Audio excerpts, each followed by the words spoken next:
बांग्लादेश की राजनीति में सोमवार यानी 17 सितंबर 2025 का दिन एक ऐसे मोड़ के रूप में दर्ज हो गया जिसकी गूंज आने वाले कई वर्षों तक सुनी जाएगी। इसी दिन इंटरनेशनल क्राइम्स ट्रिब्यूनल आईसीटी ने देश की पूर्व प्रधानमंत्री और आवामी लीग की सर्वाधिक प्रभावशाली नेता शेख हसीना को मानवता के खिलाफ अपराधों के लिए मौत की सजा सुनाई। यह वही कोर्ट था जिसकी स्थापना खुद शेख हसीना ने 2010 में की थी, 1971 के युद्ध अपराधों की जांच और दंड देने के लिए। विडंबना यह है कि आज उसी कोर्ट में उन्हें दोषी ठहराया गया है। हालांकि यह फैसला अचानक नहीं आया। इसकी शुरुआत जुलाई 2024 के उस छात्र आंदोलन से होती है जिसने पूरे बांग्लादेश को हिला दिया था। छात्र संगठन और युवा समूह कोटा सिस्टम, सरकारी दमन और आवामी लीग की कथित तानाशाही नीतियों के खिलाफ सड़कों पर उतर आए थे। आंदोलन में जबरदस्त हिंसा भड़क गई थी और ढाका से लेकर चंखारपुल अशूलिया तक कई जगह पुलिस और सत्तारूढ़ दल के समर्थकों ने छात्रों पर गोलीबारी की। दर्जनों छात्रों की मौत हो गई, कई को मौके पर सीधे गोली लगी और कुछ मामलों में शवों को जलाकर सबूत मिटाने की कोशिश की गई। यही घटनाएं बाद में मानवता के खिलाफ अपराध के रूप में आईसीटी में दर्ज हुई। अगस्त 2024 के विद्रोह और तख्तापलट के बाद शेख हसीना देश छोड़कर भारत आ गई। उनके साथ तत्कालीन गृह मंत्री असदुद्दीन जमान खान कमाल भी भाग गए। दोनों पिछले 15 महीनों से भारत में रह रहे हैं। इस दौरान बांग्लादेश में एक अंतरिम व्यवस्था बनी और आईसीटी ने छात्रों के नरसंहार और सरकारी दमन पर सुनवाई शुरू की। आईसीटी 1 की 3 सदस्यीय पीठ, जिसका नेतृत्व जस्टिस एमडी गोलाम मुर्तजा मौजूमदार कर रहे थे, ने हजारों पन्नों के दस्तावेज, गवाहियों और डिजिटल सबूतों की समीक्षा की। अभियोजन पक्ष ने कोर्ट में 135 पन्नों की चार्जशीट और 8,747 पन्नों के सबूत पेश किए। 81 गवाहों में से 54 गवाहों, जिनमें पुलिस के पूर्व महानिरीक्षक आईजीपी अब्दुल्ला अल ममून और मुख्य जांच अधिकारी शामिल थे, ने ट्रिब्यूनल में गवाही दी। मामून ने न केवल कबूल किया कि घटनाओं के दौरान पुलिस को ऊपर से आदेश मिला था, बल्कि उन्होंने सरकारी गवाह, स्टेट विटनेस बनकर पूरे केस की दिशा बदल दी। 17 नवंबर को दिए गए फैसले में ट्रिब्यूनल ने शेख हसीना को 3 तरह की सजाएं सुनाई हैं। पहला, काउंट 4 और काउंट 5 में मौत की सजा, काउंट 2 में उम्र कैद, प्राकृतिक मृत्यु तक कैद और तीसरा, कोर्ट ने उनकी सभी संपत्तियों को जब्त करने का आदेश दिया है। काउंट 4 में हसीना को 5 अगस्त 2024 को ढाका के चंखारपुल में 6 निहत्थे प्रदर्शनकारियों की हत्या का प्रत्यक्ष आदेश देने का दोषी पाया गया। गवाहियों और डिजिटल सबूतों जैसे वायरलेस रिकॉर्ड, कॉल डेटा और वीडियो क्लिप ने यह साबित किया कि सुरक्षा बलों ने गोलीबारी हसीना के निर्देश पर की थी। काउंट 5 और भी भयावह था। इस दिन अशूलिया में 6 छात्र प्रदर्शनकारियों पर गोली चलाई गई, 5 की मौके पर मौत हो गई और बाद में उनके शवों को जला दिया गया, जबकि छठे छात्र को कथित तौर पर जिंदा जलाया गया। ट्रिब्यूनल ने आरोपियों को संलिप्तता, उकसावे और साजिश का दोषी माना है। काउंट 2 के तहत उन्हें छात्रों पर हेलीकॉप्टर, ड्रोन और घातक हथियारों से हमला करने का दोषी पाया गया। इस आरोप ने मामले को सुपीरियर कमांड रिस्पॉन्सिबिलिटी यानी उच्च कमान की जवाबदेही के दायरे में ला दिया। यह एक ऐसा अंतर्राष्ट्रीय कानूनी सिद्धांत है जो किसी भी राष्ट्राध्यक्ष या शीर्ष अधिकारी को उसके नीचे के अधिकारियों द्वारा किए गए अपराधों के लिए जिम्मेदार ठहराता है। पूर्व गृह मंत्री असदुद्दीन जमान खान को भी 2 अपराधों में मौत की सजा सुनाई गई है, जबकि पूर्व आईजीपी मामून को 5 साल की सजा मिली क्योंकि वह सरकारी गवाह बन गए और उन्होंने घटनाओं की पूरी रूपरेखा कोर्ट में पेश की। फैसले का दिन बांग्लादेश के इतिहास में सबसे अधिक सुरक्षा वाला न्यायिक दिन माना गया। आईसीटी के आसपास सेना, बीजीपी, आरएबी, पुलिस और एपीबीएन की 4 स्तरीय सुरक्षा लगाई गई। हाई कोर्ट गेट से दयाल चार्टर तक ट्रैफिक बंद कर दिया गया। अदालत कक्ष पत्रकारों, विदेशी पर्यवेक्षकों और पीड़ित परिवारों से भरा हुआ था। जैसे ही फैसला पढ़ा गया, कहते हैं कि कोर्ट रूम में मौजूद दर्जनों लोगों ने तालियां बजानी शुरू कर दी। यह दृश्य बांग्लादेश की राजनीति और सामाजिक मनोभावना को साफ दिखाता है। एक वर्ग महीनों की हिंसा और मौतों के बाद न्याय होने से राहत महसूस कर रहा था। लेकिन यह तस्वीर एक तरफा नहीं है। शेख हसीना के समर्थक, जिनकी संख्या देश में काफ़ी है, इस फैसले को राजनीतिक बदलाव बता रहे हैं। उनका कहना है कि यह ट्रायल तख्ता पलट के बाद बनी परिस्थिति में हुआ है और इसे निष्पक्ष नहीं कहा जा सकता। स्वयं शेख हसीना के बेटे साजिद वाजेद ने कुछ दिनों पहले अल जजीरा को दिए एक इंटरव्यू में दावा किया कि हसीना के खिलाफ फैसले पहले से तय थे और यह कि उनकी मां भारत में सुरक्षित है।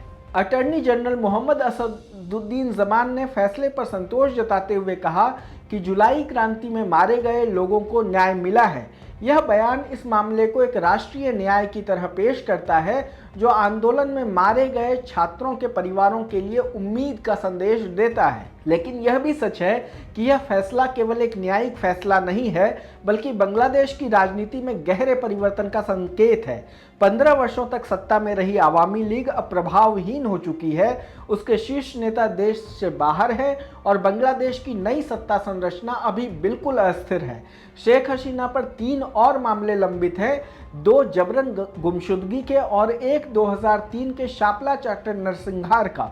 उन मामलों में क्या होगा, इसका भी राजनीतिक असर गहरा होगा। आने वाले दिनों में यह फैसला दक्षिण एशिया की राजनीति पर भी असर डालेगा। भारत में शेख हसीना की उपस्थिति, बांग्लादेश के साथ द्विपक्षीय संबंध और पड़ोसी देशों की प्रतिक्रिया, ये सभी बड़े सवाल इस समय खड़े हैं। बांग्लादेश के लिए यह फैसला एक ऐतिहासिक मोड़ है, जो या तो न्याय का एक नया अध्याय खोलेगा या राजनीतिक संघर्ष का एक और दौर।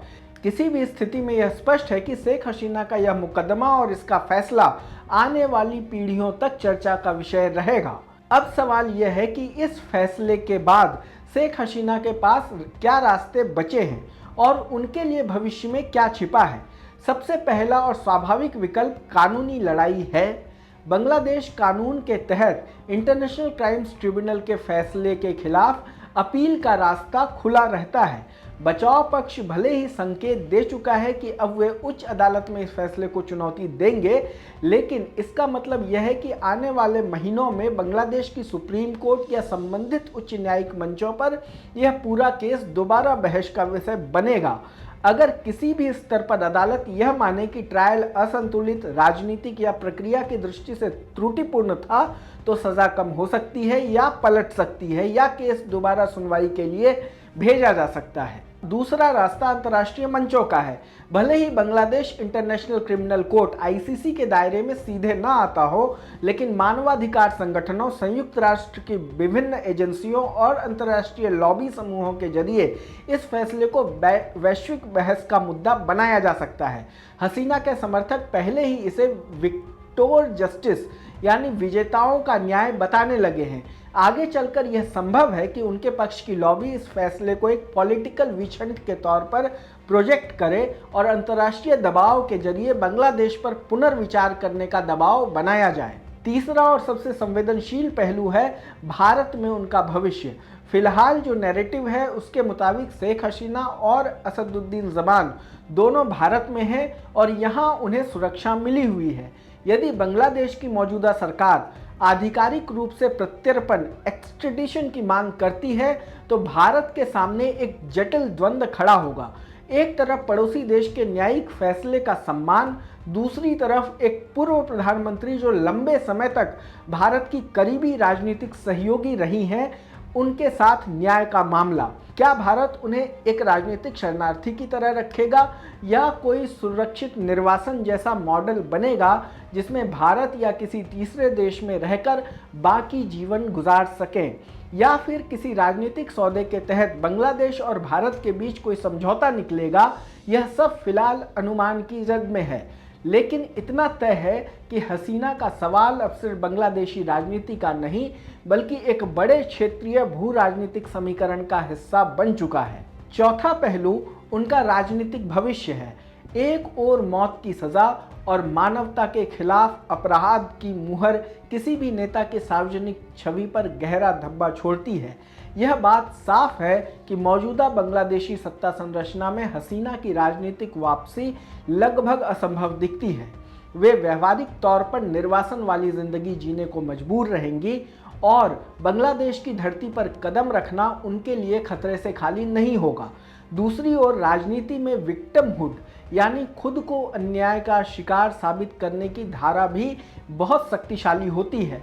आवामी लीग और हसीना समर्थक इस फैसले के खिलाफ अन्याय, साजिश और बदले की राजनीति का नैरेटिव बना सकते हैं, जो भविष्य में उन्हें किसी प्रकार की प्रतीकात्मक शक्ति, शायद शहीद लोकतंत्र या बलि का बकरा जैसे फ्रेम में तब भी जिंदा रख सकता है।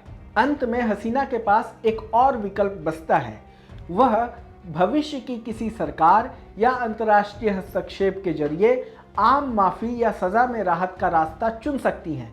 बांग्लादेश अगर कभी किसी व्यापक राष्ट्रीय सुलह की प्रक्रिया की तरफ बढ़ता है तो संभव है कि उसके हिस्से के रूप में पुरानी राजनीतिक और न्यायिक लड़ाइयों को किसी ट्रूथ एंड रिकॉन्सिलिएशन मॉडल के तहत बंद करने की कोशिश की जाए। लेकिन ऐसी कोई तस्वीर फिलहाल दूर की कौड़ी लगती है, क्योंकि देश अभी हालिया विद्रोह, सत्ता परिवर्तन और ध्रुवीकरण की आग से बाहर ही नहीं निकला है। कुल मिलाकर इस फैसले के बाद शेख हसीना के जीवन में 3 शब्द निर्णायक दिखते हैं: निर्वासन, मुकदमा और नैरेटिव।